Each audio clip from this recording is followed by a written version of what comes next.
Hi ನಮಸ್ಕಾರ ಎಲ್ಲರಿಗೂ. ನಾನು Maruti Killedar. Welcome to Killedar political talks. ಇವತ್ತು ಮುಖ್ಯವಾಗಿ ಬೆಂಗಳೂರಲ್ಲಿ ಏನ್ ಟನಲ್ ಪ್ರಾಜೆಕ್ಟ್ ಮಾಡಕ್ ಹೊರಟಿದಾರಲ್ಲ ಈಗಿನ ಸರ್ಕಾರ, ಹಾಗೂ ಇದನ್ನ ಅಪೋಸಿಟ್ ಮಾಡ್ತಿರುವಂತ ತೇಜಸ್ವಿ ಸೂರ್ಯ ಅಂದ್ರೆ ಬಿಜೆಪಿ ಅವರು, ಇದ್ರ ಮುಖ್ಯವಾಗಿ ತುಂಬಾ ಜನ ನೋಡಿದೀರಾ. ಏನಿದ್ ವಿಷಯ, ಯಾಕೆ ಎಷ್ಟೊಂದು ನ್ಯೂಸ್ ಆಗ್ತೈತೆ ಬೆಂಗಳೂರು ತುಂಬಾ ಇಲ್ಲ ಅಂತ. ಮೊನ್ನೆಲ್ಲ ನೀವು ಕೇಳಿರ್ತೀರಾ, ತುಂಬಾ ತೇಜಸ್ವಿ ಸೂರ್ಯ ಅವರು ಡಿ ಕೆ ಶಿವಕುಮಾರ್ ಅವ್ರನ್ನ ಮೀಟ್ ಆದ್ರು. ಅದಾದ ನಂತರ ಡಿ ಕೆ ಶಿವಕುಮಾರ್ ಅವ್ರು ಹೇಳ್ತಾರೆ, ಇನ್ನು ಎಳ್ಸು, ಇನ್ನು ಬಲ್ತಿಲ್ಲ, ಇನ್ನು ವಯಸ್ಸಾಗಿಲ್ಲ, ಏನು ಅರ್ಥ ಆಗಲ್ಲ ಅಂತೆಲ್ಲ ಮಾತಾಡಿದ್ರು. ಬಟ್ ನನ್ನ ಪ್ರಕಾರ ಒಬ್ಬ ಉಪ ಮುಖ್ಯಮಂತ್ರಿ ಆಗಿ ನೆಕ್ಸ್ಟ್ ಸಿಎಂ ಕ್ಯಾಂಡಿಡೇಟ್ ಅಂತಾನೆ ಹೇಳ್ತಿದ್ದಾರೆ, ನೆಕ್ಸ್ಟ್ ಸಿಎಂ ಆಗ್ತಿದ್ದೇನೆ ಅಂತ ಹೇಳ್ತಿದ್ದಾರೆ. ಇಂತ ಒಂದು ಡಿಗ್ನಿಫೈಡ್ ಪೋಸ್ಟ್ ಅಲ್ಲಿ ಇದ್ಕೊಂಡು ಈ ತರ ಎಲ್ಲ ಮಾತಾಡೋದು ಸರಿ ಅನ್ಸಲ್ಲ ನಮ್ಗಂತ. ಯಾಕಂದ್ರೆ ಈ ಲಾಸ್ಟ್ ಒಂದ್ 4-5 ದಿನದ ವರ್ತಮಾನಗಳನ್ನ ನಾವು ಅಬ್ಸರ್ವ್ ಮಾಡಿದಾಗ ಹೇಗ ಅನಿಸ್ತಂದ್ರೆ, ಎಲ್ಲಿ ಒಬ್ಬ ಎಂಪಿ, ಅದು 2ನೇ ಟರ್ಮ್ಗೆ ಎಂಪಿ ಆಗಿ, ಅದು ಬೆಂಗಳೂರಲ್ಲಿ ಎಂಪಿ ಆಗಿ ಹೋಗಿ ಮಾತಾಡಿದಾಗ ಈ ತರ ಮಾತುಗಳು ಬಂದಾಗ ಇನ್ನು ಸಾಮಾನ್ಯ ಪ್ರಜೆ ಹೋಗಿ ಕ್ವಶನ್ ಮಾಡಕ್ ಆಗತ್ತಾ? ಯಾಕಂದ್ರೆ ಟನಲ್ ಪ್ರಾಜೆಕ್ಟ್ ಮಾಡ್ತಿರೋ ಯಾರ ದುಡ್ಡಲ್ಲಿ? ಜನ ಟ್ಯಾಕ್ಸ್ ಕಟ್ಟಿರೋ ದುಡ್ಡಲ್ಲಿ, ನಮ್ ದುಡ್ಡಲ್ಲಿ ಅಲ್ವಾ? ನಮ್ ದುಡ್ಡಲ್ಲೇ ಟನಲ್ ಆಗ್ತಿರೋದು. ಸೊ ನಮಗ್ ಕ್ವಶನ್ ಬಂದ್ರೆ ನಾವು ಹೋಗಿ ಕ್ವಶನ್ ಮಾಡಕ್ ಆಗತ್ತಾ ಅಂತ. ಯಾಕಂದ್ರೆ ಒಬ್ಬ ಎಂಪಿನ ಕ್ವಶನ್ ಮಾಡಿದ್ರೆ ಎಂಪಿಗೆ ಎಳ್ಸು, ಇನ್ನು ಬಲ್ತಿಲ್ಲ ಅಂತೆಲ್ಲ ಹೇಳಿ ಕಳಿಸ್ತವ್ರೆ.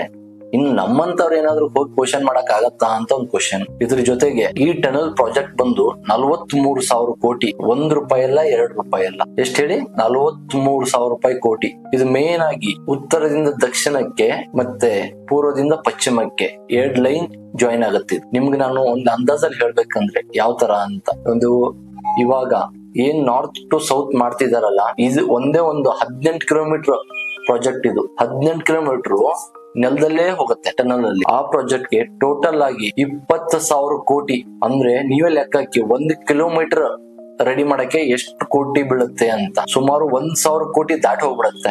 ನಮ್ಮ ಪ್ರೆಸೆಂಟ್ ಕರ್ನಾಟಕದಲ್ಲಿ 1 ಕಿಲೋಮೀಟರ್ ಮೆಟ್ರೋ ಮಾಡ್ಬೇಕಂದ್ರೆ 350 ಕೋಟಿ ಬೀಳುತ್ತೆ. ಸೊ ಇವೆಲ್ಲ ಇರಬೇಕಾದ್ರೆ, ಮತ್ತೆ ಇದ್ರಲ್ಲಿ ಸ್ಪೆಸಿಫಿಕ್ ಆಗಿ ಡಿ ಕೆ ಶಿವಕುಮಾರ್ ಹೇಳಿರೋದು ಕಾರ್ ಅವ್ರಿಗೆ ಅಂತ.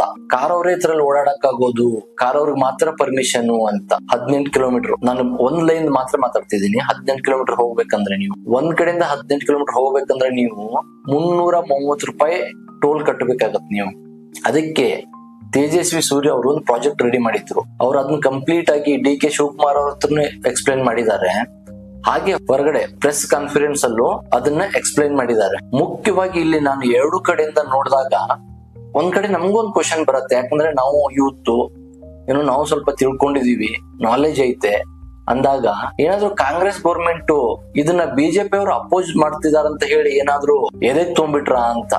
ಯಾಕಂದ್ರೆ ಎರಡೂನು ಲೆಕ್ಕ ಹಾಕಿ ನೋಡಿದ್ರೆ ಇವಾಗ ಟನಲ್ ಅವಶ್ಯಕತೆ ಇಲ್ಲ ಅಂತಾನೆ ಅನ್ಸತ್ ನನ್ಗೆ. ಒಂದು ಕಾರ್ ಟನಲ್ ಏನಾದ್ರು ಈಗ ಮಾಡ್ತಿದಾರಲ್ಲ, ಮಾಡಿದ್ರೆ 1 ಗಂಟೆಗೆ ಒಂದು 600 ರಿಂದ 1,800 ಜನ ಓಡಾಡ್ಬೋದು, ಆ ಟನಲ್ ಅಲ್ಲಿ ಹೋಗ್ಬೋದು ಅಂತ. ಅದೇ 1 ಗಂಟೆಗೆ ಏನಾದ್ರು ಇದೇ ಪ್ರಾಜೆಕ್ಟ್ ನ ಮೆಟ್ರೋ ಅಲ್ಲಿ ಮಾಡಿದ್ರೆ, ಒಂದು ಮೆಟ್ರೋದಲ್ಲಿ ಇಲ್ಲಂದ್ರೆ 10 ರಿಂದ 20,000 ಜನ ಹೋಗ್ಬೋದು. ಯಾವ್ದು ಬೆಸ್ಟ್ ಅನ್ಸುತ್ತೆ? ಇದ್ರ ಜೊತೆಗೆ 1,000 ಕೋಟಿ ಖರ್ಚು ಮಾಡ್ತಿರೋ ಒಂದು ಟನಲ್ ಅಲ್ಲಿ 1,800 ಜನ ಹೋಗ್ತಾರೆ ಅಂದ್ರೆ, ಅದೇ 1,000 ಕೋಟಿ ಖರ್ಚು ಮಾಡಿರೋ ಮೆಟ್ರೋದಲ್ಲಿ 70 ರಿಂದ 80,000 ಜನ ಓಡಾಡ್ತಾರಂದ್ರೆ ಯಾಕೆ ಬೇಡ ಅಂತ.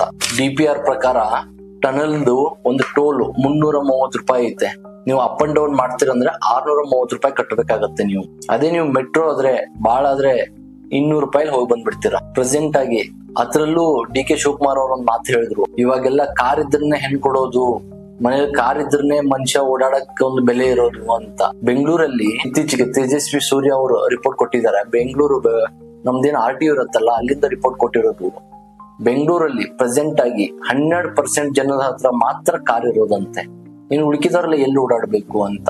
ಈ ಟನಲ್ ಮಾಡ್ಬಿಟ್ಟು ಈ ಟನಲ್ಗೆ ಸ್ಪೆಸಿಫಿಕ್ ಆಗಿ ಹೇಳ್ತಿದ್ದಾರೆ, ಕಾರ್ಗೆ ಮಾತ್ರ ಅಲೋಡ್ ಮಾಡ್ತಾರೆ ಅಂತ. ಹಾಗೆ ಉಳಿಕಿದವ್ರು ಎಲ್ಲಿ ಹೋಗ್ಬೇಕು? ಬೈಕ್ ಅವ್ರ ಎಲ್ಲಿ ಹೋಗ್ಬೇಕು? ಬೇರೆಯವ್ರ ಎಲ್ಲಿ ಹೋಗ್ಬೇಕು? ಇದೊಂದು ಕ್ವಶನ್ ಬರ್ತೈತೆ. ಪ್ರೆಸೆಂಟ್ ಆಗಿ ಯಾಕೆ ಪಬ್ಲಿಕ್ ಟ್ರಾನ್ಸ್ಪರೆನ್ಸಿಗೆ ಬಹಳ ಮಹತ್ವ ಕೊಡ್ಬೇಕಾಗತ್ತೆ ಅಂದ್ರೆ, ಈ ಪಬ್ಲಿಕ್ ಸರ್ವಿಸ್ಗೆ ಈಗ ಮೆಟ್ರೋ ಆಗ್ಲಿ BMTC ಆಗ್ಲಿ, ನೀವು ನಂಬಲ್ಲ, ಒಂದು ದಿನಕ್ಕೆ 40 ರಿಂದ 45 ಲಕ್ಷ ಜನ BMTC ಅಲ್ಲಿ ಓಡಾಡ್ತಾರೆ. ಒಂದು ದಿನಕ್ಕೆ ಮೆಟ್ರೋದಲ್ಲಿ 10 ಲಕ್ಷ ಜನ ಓಡಾಡ್ತಾರೆ. ಈ ತರ ಇರಬೇಕಾದ್ರೆ ಈ ಟನಲ್ ಪ್ರಾಜೆಕ್ಟ್ ಯಾಕೆ ಅಂತ ಕ್ವಶನ್ ಕೇಳ್ತಿರೋದು ಬಿಜೆಪಿ ಅವರು.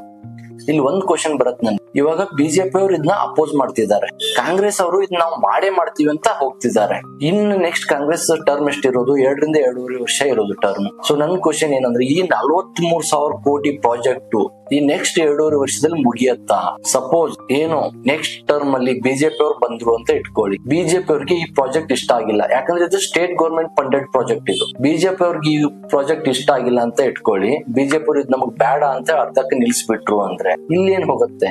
ಡಿ.ಕೆ. ಶಿವಕುಮಾರ್ ಅವ್ರದ್ದು ಏನು ಹೋಗಲ್ಲ, ಇಲ್ಲಿ ನಮ್ದು ಹೋಗೋದು. ಯಾಕಂದ್ರೆ ಟ್ಯಾಕ್ಸ್ ನಾವು ಕಟ್ಟಿರೋದು, ನಮ್ ದುಡ್ಡು. ಸೊ ದಯಮಾಡಿ ಇದಕ್ಕೋಸ್ಕರ ಇವಾಗ ನಂಗೆ ಒಂದ್ ಕ್ವಶನ್ ಏನಂದ್ರೆ, ಇವಾಗ ಪ್ರಜಾಪ್ರತಿನಿಧಿಯಾಗಿ MP ತೇಜಸ್ವಿ ಸೂರ್ಯ ಅವರು ಕ್ವಶನ್ ಮಾಡ್ತಿದ್ದಾರೆ. ಏನಂತ ಕ್ವಶನ್ ಮಾಡ್ತಿದ್ದಾರೆ?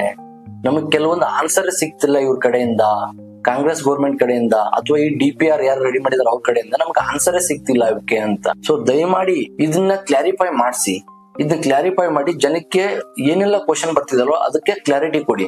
ಒಂದು ಪ್ರೆಸ್ ಕಾನ್ಫರೆನ್ಸ್ ಕರೀರಿ, ಡಿ.ಕೆ. ಶಿವಕುಮಾರ್ ಅವ್ರು ಕುತ್ಕೊಂಡ್ಬಿಟ್ಟು ತೇಜಸ್ವಿ ಸೂರ್ಯ ಅವ್ರನ್ನು ಕರೆದ್ಬಿಟ್ಟು ಆನ್ಲೈನ್ ಅಲ್ಲೇ ಆಯ್ತಾ, ಪ್ರೆಸ್ ಲೈವ್ ಅಲ್ಲೇ ಮಾತಾಡಿ, ನಿನ್ ಕ್ವಶನ್ ಏನಪ್ಪಾ, ಈ ಕ್ವಶನ್ ಈ ಆನ್ಸರು, ಇಷ್ಟ ಆನ್ಸರು ಅಂತ. ತುಂಬಾ ಇವಾಗ ಎಷ್ಟು ತೇಜಸ್ವಿ ಸೂರ್ಯ ಅವರು ಎಷ್ಟು ಅಲಿಗೇಷನ್ ಮಾಡಿದಾರಂದ್ರೆ, ಎನ್ವೈರನ್ಮೆಂಟ್ ಎಫೆಕ್ಟ್ ಅಸೆಸ್ಮೆಂಟ್ ಮಾಡಿಲ್ಲ ಅಂತ, ಇನ್ನೊಂದು ಡ್ರೈನೇಜ್ ಸಿಸ್ಟಮ್ ಬಗ್ಗೆ ಎಲ್ಲೂ ಮಾತಾಡಿಲ್ಲ DPR ಅಲ್ಲಿ ಅಂತ, ಇನ್ನೊಂದು ಟೋಟಲ್ ಆಗಿ ಈ ಪ್ರಾಜೆಕ್ಟ್ ಅಲ್ಲಿ ಟನಲ್ ರೆಡಿ ಆಗ್ಬೇಕಾದ್ರೆ 22 ಕಡೆ ಚೌಕ್ ಆಗತ್ತೆ ಅಂತ. ಚೌಕ್ ಅಂದ್ರೆ ಎಲ್ಲ ಕಡೆ ಟ್ರಾಫಿಕ್ ಜಾಮ್ ಆಗತ್ತೆ ಅಂತ. ಅದಾದ ನಂತರ ಪ್ರಾಪರ್ ಆಗಿ ಜಿಯೋಲಾಜಿಕಲ್ ಸ್ಟಡಿ ಆಗಿಲ್ಲ ಅಂತ. ಈ ತರ ತುಂಬಾ ಕ್ವಶನ್ ಕೇಳ್ತಿದಾರೆ ಅವರು. ಈ ಕ್ವಶನ್ ಎಲ್ಲ ನಮ್ಮ ಮೈಂಡ್ ಅಲ್ಲೂ ಹುಡ್ತಿದಾವೆ, ಈ ತರ ಆದ್ರೆ ಹೆಂಗೆ ಅಂತ. ಸರ್ ದಯಮಾಡಿ ಡಿ.ಕೆ. ಶಿವಕುಮಾರ್ ಅವ್ರಿಗೆ ದಯಮಾಡಿ ಒಂದು ಲೈವ್ ಪ್ರೆಸ್ ಕಾನ್ಫರೆನ್ಸ್ ಕರೀರಿ, ಹೇಳಿ ನಿಮ್ ಪ್ರಾಜೆಕ್ಟ್ ಹಿಂಗೈತೆ, ನನ್ ಪ್ರಾಜೆಕ್ಟ್ ಹಿಂಗೈತೆ ಅಂತ. ಸರ್ ನಿಮ್ಗೆ ಯಾರು ಕ್ವಶನ್ ಕೇಳ, ನಾವ್ ಏನ್ ಅನ್ಕೋತೀವಿ ಅದನ್ನೇ ಮಾಡ್ತೀವಿ, ನಮ್ಗೆ ಯಾರು ಕ್ವಶನ್ ಕೇಳಲ್ಲ, ನಾವ್ ಯಾರಿಗೂ ಆನ್ಸರಬಲ್ ಅಲ್ಲ ಅಂತಂದ್ರೆ ಹೆಂಗೆ ಅಂತ ಕ್ವಶನ್. ಯಾಕಂದ್ರೆ ನಮ್ದಂತೂ ಡಿಕ್ಟೇಟರ್ಶಿಪ್ ಅಲ್ಲಲ್ವಾ, ನಮ್ದೇನಿದ್ರು ಪ್ರಜಾಪ್ರಭುತ್ವ. ಇಲ್ಲಿ ಪ್ರಜೆನ ಕ್ವಶನ್ ಕೇಳ್ಬೇಕು. ಇಲ್ಲಿ ಒಬ್ಬ MP ಕ್ವಶನ್ ಕೇಳಕ್ ಆಗ್ತಿಲ್ಲ.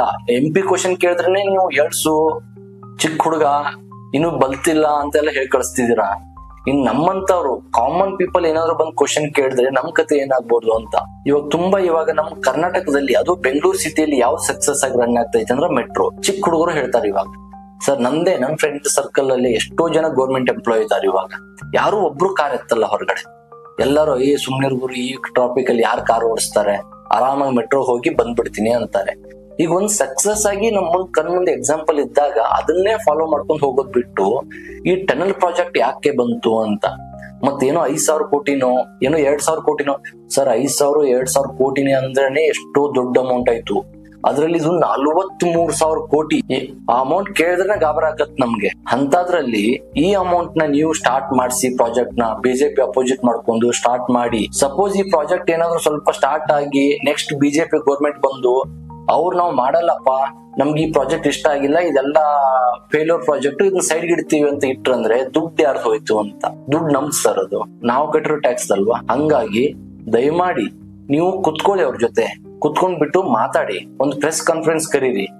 ಮೊನ್ನೆ ಬಂದಿದ್ರಂತೆ, ಯಾವ್ದು ಸೊಲ್ಯೂಷನ್ ಕೊಟ್ಟಿಲ್ಲ ಅಂತ ನೀವು ಪ್ರೆಸ್ ಕಾನ್ಫರೆನ್ಸ್ ಅಲ್ಲಿ ಹೇಳಿದ್ರಿ. ಮೊನ್ನೆ ತೇಜಸ್ವಿ ಸೂರ್ಯ ಅವರು ಬಂದ್ರು, ಯಾವ್ದು ಸೊಲ್ಯೂಷನ್ ಕೊಡ್ಲಿಲ್ಲ ಇದಕ್ಕೆ ಅಂತ. ಬಟ್ ಆ ಮನುಷ್ಯ ಹೇಳ್ತಿದ್ದಾನೆ, ನಾನು ಇಷ್ಟೆಲ್ಲಾ ಪ್ರಾಜೆಕ್ಟ್ ರೆಡಿ ಮಾಡಿ, ನಾನು ಏನೇನೈತೆ ವರ್ಲ್ಡ್ ಅಲ್ಲಿ ಯಾವ್ದು ಬೆಸ್ಟ್ ಐತೆ ಎಲ್ಲಾನು ಮಾತಾಡಿ, ಎಲ್ಲಾನು ಹೇಳಿ, ಎಲ್ಲಾನು ಅವ್ರಿಗೆ ಅರ್ಥ ಮಾಡ್ಸಿದ ನಂತರ ಅವ್ರು ಈ ತರ ಹೇಳ್ತಿದಾರೆ ಅಂದ್ರೆ ನಾವು ಏನ್ ಮಾಡ. ಬಿಜೆಪಿ ಅವರು ಜನ ಆಂದೋಲನ ಮಾಡ್ಬೇಕು ಅಂತಾರೆ. ಇವಾಗ ಏನೋ ಮಾಡಿದ್ರು, ನೀವು ಇದನ್ನ ವರ್ಚಸ್ಸಾಗಿ ತಗೊಂಡ್ಬಿಟ್ಟು ಪ್ರಾಜೆಕ್ಟ್ ನ ಸ್ಟಾರ್ಟ್ ಮಾಡಿದ್ರಿ ಅಂತ ಇಟ್ಕೊಳ್ಳಿ.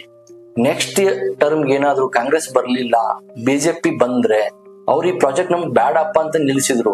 ಈಗ ನೀವೇನೋ 10,000 ಕೋಟಿನೋ 5,000 ಕೋಟಿನೋ ಈ 2-3 ವರ್ಷದಲ್ಲಿ ನೀವು ಖರ್ಚು ಮಾಡಿದ್ರಿ ಅಂದ್ರೆ ಈ 10,000 ಕೋಟಿ 5,000-6,000 ಕೋಟಿನ ಯಾರು ವಾಪಸ್ ಕೊಡ್ತಾರೆ? ಯಾಕಂದ್ರೆ ಇದು ನಮ್ ದುಡ್ಡು ಅಲ್ವಾ. ಸೊ ದಯಮಾಡಿ ಇದಕ್ಕೊಂದು ನೋಡಿ. ಇತ್ತೀಚೆಗಂತೂ ಪ್ರತಿ ರೋಡ್ ಸರ್ ಎಕ್ಸ್ಪೀರಿಯನ್ಸ್ ಆದಾಗ ಹೇಳ್ತಿರೋದು, ಪ್ರತಿ ರೋಡ್ ಅಲ್ಲಿ ಗುಂಡಿ. ಅದು ಹೇಗೆ ಅಂದ್ರೆ ನೋಡಕ್ ದೂರಿಂದ ಡಾಂಬರ್ ಕಾಣತ್ತೆ, ಒಳ್ಳೆ ತಾರ್ ಹಾಕಿದಾರಂತ ಅನ್ಸತ್ತೆ. ರೋಡ್ ಒಳಗಡೆ ಹೋಗ್ಬಿಟ್ರೆ ಒಂದ್ ಗುಂಡಿ ಒಂದ್ ಮೇಲೆ. ಈ ಸ್ಕೂಟಿ ಅವರಂತೂ ಎಷ್ಟು ಸಾರಿ ಇಂಬ್ಯಾಲೆನ್ಸ್, ನಾನೇ ಸ್ಕೂಟಿ ಓಡಿಸ್ಬೇಕಾದ್ರೆ ಎಷ್ಟು ಸಾರಿ ಇಂಬ್ಯಾಲೆನ್ಸ್ ಆಗ್ಬಿಟ್ಟೈತೆ ಅಂದ್ರೆ ಪಕ್ಕದಲ್ಲಿ ಕಾರ್ಗಿರ್ ಹೋಗ್ತಿದ್ರೆ ಅವ್ರ ಮುಂದೆ ಹೋಗ್ಬಿಡ್ತೀವಿ ಸಡನ್ ಆಗಿ. ಯಾಕಂದ್ರೆ ನೋಡಕ್ ಕಪ್ಪಗಾಗಿ ರೋಡ್ ಚೆನ್ನಾಗೇ ಇರುತ್ತೆ, ಹತ್ರ ಹೋದಾಗ ಗೊತ್ತಾಗತ್ತೆ ಹಿಂಗಿರೋದು, ಒಳಗಡೆ ಒಂದ್ ಗುಂಡಿ ಬಿತ್ಕೊಂಡಿರೋದು, ಅದ್ರೊಳಗೆ ಸ್ಕೂಟಿ ವೀಲ್ ಹೋಗ್ಬಿಟ್ರೆ ಚಿಕ್ಕ ವೀಲ್ ಇರುತ್ತೆ, ಸೈಡ್ ಎಳ್ದ್ ಬಿಡತ್ತೆ ಗಾಡಿನ. ಇವೆಲ್ಲ ಇಲ್ಲೂ ಕನ್ಸಲ್ಲ, ಯಾರ ಕನಿಗೂ ಕನ್ಸಲ್ಲ ಇವು. ಮತ್ ನಾವ್ ಯಾರ ಹತ್ರ ಹೋಗಿ ಕೇಳ್ಬೇಕು? ನಮ್ದೇನು ಓಟ್ ಹಾಕ್ಬೇಕು, ಸುಮ್ನೆ ಇರ್ಬೇಕು. ಕ್ವಶನ್ ಏನೋ ಕೇಳಕ್ ಬಂದ್ರೆ ನೀವು ಎಂಪಿನೇ ಬಿಟ್ಟಿಲ್ಲ, ಎಂಪಿನೇ ಎಳ್ಸು ಅಂತ ಹೇಳಿ ಕಳ್ಸಿದವ್ರು. ಇನ್ ನಾವೆಲ್ಲ ಕ್ವಶನ್ ಕೇಳಕ್ ಬಂದ್ರೆ ಆಗತ್ತಾ? ಸೊ ದಯಮಾಡಿ ಜನ ಅರ್ಥ ಮಾಡ್ಕೊಳ್ಳಿ, ಇದನ್ನ ವಯಸ್ಸನ್ನ ರೈಸ್ ಮಾಡಿ. ನಾನು ಇಲ್ಲಿ ಬಿಜೆಪಿ ಪರನೂ ಅಲ್ಲ, ಕಾಂಗ್ರೆಸ್ ಪರನೂ ಅಲ್ಲ. ಈಗೇನ್ ಬಿಜೆಪಿ ಅವ್ರು ಕ್ವಶನ್ ಕೇಳ್ತಿದಾರಲ್ಲ, ಇದ್ರನ್ನ ನೀವು ಬಂದ್ಬಿಟ್ಟು ತೇಜಸ್ವಿ ಸೂರ್ಯ ಅವ್ರನ್ನ ಕರೀರಿ, ಕುರ್ಸ್ಕೊಳ್ಳಿ ಲೈವ್ ಅಲ್ಲಿ, ಪ್ರೆಸ್ ಅಲ್ಲಿ ಹೇಳಿ, ಏನಪ್ಪ ನಿನ್ ಪ್ರಾಬ್ಲಮ್, ಏನೇನ್ ಪ್ರಾಬ್ಲಮ್ ಇದ್ರಲ್ಲಿ ಐತೆ ಅದನ್ನ ಹೇಳು ನೀನು ಅಂತ ಹೇಳಿ ನಿಮ್ ಜೊತೆ ನಿಮ್ ಟೀಮ್ ನ ಇಟ್ಕೊಳ್ಳಿ, ಬೇಕಂದ್ರೆ ಕಂಪ್ಲೀಟ್ ಟೀಮ್ ನ ಇಟ್ಕೊಂಡ್ಬಿಟ್ಟು ಆನ್ಸರ್ ಮಾಡಿ. ಅವಾಗ ನಮ್ಗೆ ಒಂದು ಆನ್ಸರ್ ಬರುತ್ತೆ. ಇಲ್ಲಿ ಹೆಂಗಾಗ್ತೈತೆ ಅಂತ ನಮ್ಗೆ, ನಾವು ಪ್ರಜೆಗಳು ನಾವು ಕುತ್ಕೊಂಡು ನಮ್ಗೆ ನೋಡಿದಾಗ ಒಂದ್ ಕಡೆಯಿಂದ ಕ್ವಶನ್ ಬರ್ತಾನೆ ಇದಾವೆ, ಒಂದ್ ಕಡೆಯಿಂದ ಆನ್ಸರ್ ಏನು ಇಲ್ಲ. ಆನ್ಸರ್ ಏನಂದ್ರೆ ಎಳ್ಸು, ಇನ್ನು ಚಿಕ್ಕವನು, ಅವ್ನಿಗೆಲ್ಲ ಏನ್ ಗೊತ್ತಾಗತ್ತೆ ಸರ್ ಹಿಂಗಂದಾಗ ನಾವು ಯೂತ್ ಸರ್, ನಾವು ಇವಾಗ ತೇಜಸ್ವಿ ಸೂರ್ಯ ಅವ್ರ ಏಜ್ ಅಲ್ಲೇ ಇರೋರು, ನಮ್ಗೆಲ್ಲ ಹೆಂಗ್ ಅನ್ಸತ್ತಂದ್ರೆ ಹಂಗಂದ್ರೆ ನಾವ್ಯಾಕ್ ಟ್ಯಾಕ್ಸ್ ಕಟ್ಬೇಕು ಅನ್ಸತ್. ನಮ್ಗೆ ಏನು ಗೊತ್ತಾಗಲ್ಲ ಅಂದ್ರೆ ನಾವ್ಯಾಕ್ ಟ್ಯಾಕ್ಸ್ ಕಟ್ಬೇಕು, ಇವೆಲ್ಲ ಕ್ವಶನ್ ಬರಕ್ ಶುರು ಮಾಡ್ತಾವ ಮೈಂಡ್. ಸೊ ಇವಕ್ಕೆಲ್ಲ ಅವಕಾಶ ಕೊಡ್ಬೇಡಿ, ನಿಮ್ದೊಂದ್ ಟೀಮ್ ರೆಡಿ ಮಾಡ್ಕೊಳ್ಳಿ. ಅಥವಾ ನೀವ್ ಹೋಗ್ಲಿಲ್ವಾ, ನೀವು ಬಿಸಿ ಶೆಡ್ಯೂಲ್ ಇದ್ದೀರಾ, ಕಳ್ಸಿ ನಿಮ್ದೊಂದ್ ಟೀಮ್ ಕಳ್ಸಿ ತೇಜಸ್ವಿ ಸೂರ್ಯ ಹತ್ರ, ಕಳ್ಸಿಬಿಟ್ಟು ಕಂಪ್ಲೀಟ್ ಆಗಿ ಎಲ್ಲಕ್ಕೂ ಲೈವ್ ಅಲ್ಲಿ, ಪ್ರೆಸ್ ಲೈವ್ ಅಲ್ಲಿ ಎಲ್ಲಕ್ಕೂ ಆನ್ಸರಬಲ್ ಮಾಡಿಸಿ. ಅವಾಗ ಹೆಂಗ್ ಗೊತ್ತಾ, ನೋಡೋರ್ಗೆ ಅನ್ಸತ್ತೆ, ಓ ನಮ್ ಬೆಂಗಳೂರು ಉದ್ಧಾರ ಆಗತ್ತೆ, ನಮ್ ಬೆಂಗಳೂರು ಈ ಟನಲ್ ಇಂದ ನಮ್ ಬೆಂಗಳೂರು ಕ್ಲಿಯರ್ ಆಗತ್ತೆ, ಟ್ರಾಫಿಕ್ ಕ್ಲಿಯರ್ ಆಗತ್ತೆ. ನೆಕ್ಸ್ಟ್ ಒಂದು 25 ವರ್ಷ 30 ವರ್ಷ ತಲೆಯಲ್ಲಿ ಇಟ್ಕೊಂಡು ಈ ಪ್ರಾಜೆಕ್ಟ್ ನ ಮಾಡ್ತಿದ್ದಾರೆ ಅಂತ ಅನ್ಸತ್ತೆ. ಇದ್ರಲ್ಲಿ ಯಾವ್ದು ಇಲ್ಲ, DPR ಕರೆಕ್ಟ್ ಆಗಿ ಮಾಡಿಲ್ಲ ಅಂತ ಕ್ವಶನ್ ಬರ್ತೈತೆ. ತುಂಬಾ ಸಾರಿ ರೈಸ್ ಮಾಡ್ತಿದಾರೆ ತೇಜಸ್ವಿ ಸೂರ್ಯ ಅವರು, DPR ಕರೆಕ್ಟ್ ಆಗಿ ಮಾಡಿಲ್ಲ ಅಂತ. ಒಂದು DPR ಸಂಪೂರ್ಣವಾಗಿ ಕಂಪ್ಲೀಟ್ ಆಗ್ಲಿಲ್ಲ ಅಂದ್ರೆ, 100% ಫುಲ್ಫಿಲ್ ಆಗಿಲ್ಲ ಅಂದ್ರೆ ಯಾವ ಪ್ರಾಜೆಕ್ಟ್ ಮಾಡಂಗಿಲ್ಲ. ಅಂತದ್ರಲ್ಲಿ ನೀವು ಯೋಚನೆ ಮಾಡಿ, ಒಂದ್ಸಾರಿ ಯೋಚನೆ ಮಾಡ್ಬಿಟ್ಟು ಕರೆದ್ಬಿಟ್ಟು ಏನೈತೆ ಅದನ್ನ ನಿಜವಾಗ್ಲೂ ಮಾತಾಡ್ಬಿಟ್ಟು ಎಲ್ಲಾರ್ಗು ಒಂದ್ ಅರ್ಥ ಮಾಡಿಸಿ, ಇದರಿಂದ ಏನ್ ಹೆಲ್ಪ್ಫುಲ್ ಐತೆ ಅಂತ. ಇದೇ ತರ ನೆಕ್ಸ್ಟ್ ಏನೋ ವಿಷಯ ಬಂದ್ರು ಅದನ್ನ ನಿಮ್ ಮುಂದೆ ತಂದಿಡ್ತೀನಿ. ವಿಡಿಯೋ ಏನಾದ್ರೂ ಇಷ್ಟ ಆಗಿದ್ರೆ ಲೈಕ್ ಮಾಡಿ, ಹಾಗೆ ಸಬ್ಸ್ಕ್ರೈಬ್ ಮಾಡಿ, ನಿಮ್ ಫ್ರೆಂಡ್ಸ್ ಜೊತೆನೂ ಶೇರ್ ಮಾಡಿ. Thank you.